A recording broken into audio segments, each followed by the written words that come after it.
Hello YouTube reloaders. Thanks for watching. Hornady Loader here.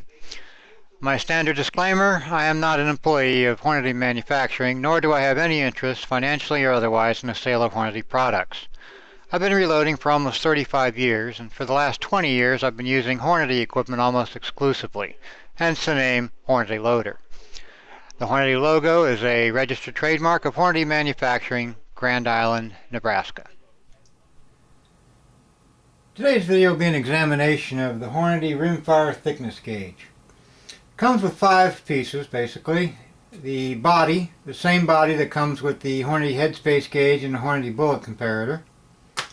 Comes with a base anvil, which is normally sold separately, but this kit comes with it. And it comes with 2 bushings. One is for 17 HMR and 22 Magnum.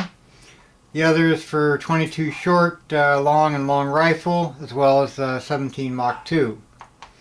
Now I'm going to be using 22 long rifle today, so I'll be using the 22 long rifle bushing.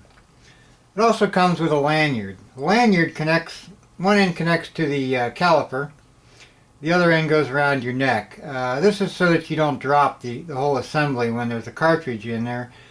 Since we'll be putting the rim of rimfire ammunition between 2 pieces of metal, it's possible if you were to drop the caliper that the cartridge could go off. So they give you a lanyard for safety purposes. Now the purpose of the rimfire thickness gauge is to measure the thickness of the rim on rimfire ammunition. That way you can sort your rimfire ammunition into batches that have a similar rim thickness. The idea being that cartridges with a similar rim thickness will have a similar ignition characteristics, which will make your rimfire ammunition more consistent, therefore more accurate. So, to set this up, first thing we need to do is attach the appropriate bushing to the body. Now, since I'm going to be using 22 long rifle cartridges here, I'm going to use 22 RF bushing, which is for 22 short, long, and long rifle. I'll put that in the side with the hole, and I'll tighten up the lock knob. The other end of the body I'm going to attach to my caliper. With the rimfire thickness gauge, it doesn't matter which one. You can attach it to the stationary or the traveling arm of the caliper.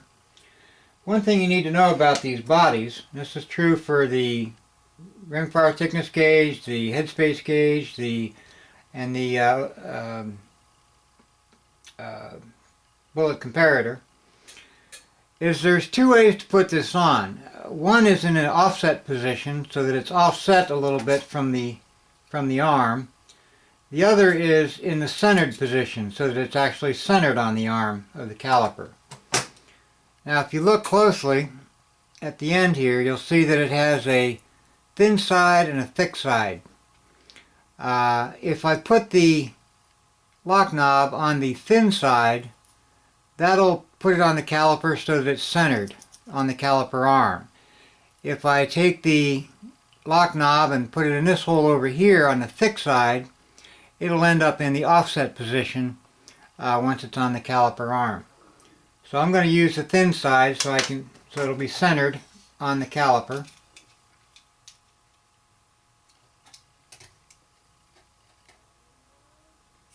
Okay.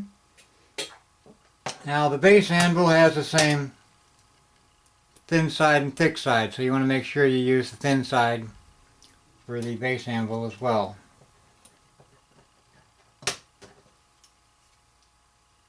Okay. So there I've got my body, my anvil, and my bushing set up.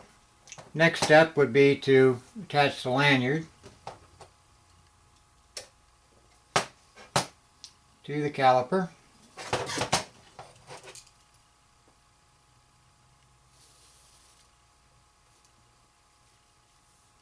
And then the other end goes around your neck.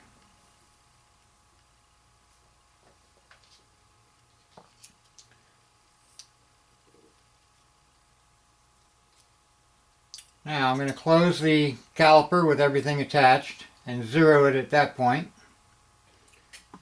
And it's just simply a matter of inserting cartridge in the bushing and measuring it. This one is 37.5 thousandths. I've got a box there for that. And you just go through your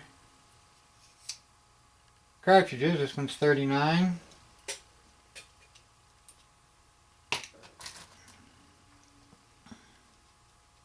And it's as simple as that.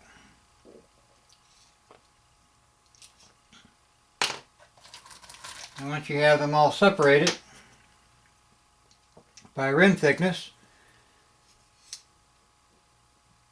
and you can take them out to the range, shoot the cartridges with the same rim thickness together, zero your sights, and should be more accurate. I found it's a little more accurate. I haven't gotten tremendous results with it in my own testing, but it is definitely more accurate if you use the same rim thickness.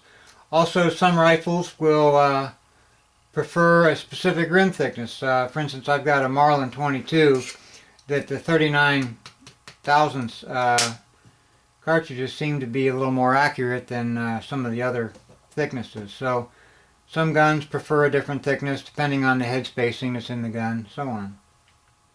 At any rate, that's all there is to the Hornady Rimfire thickness gauge. If you like the video, please click the like button, maybe even subscribe to my channel. Thanks for watching, and happy reloading.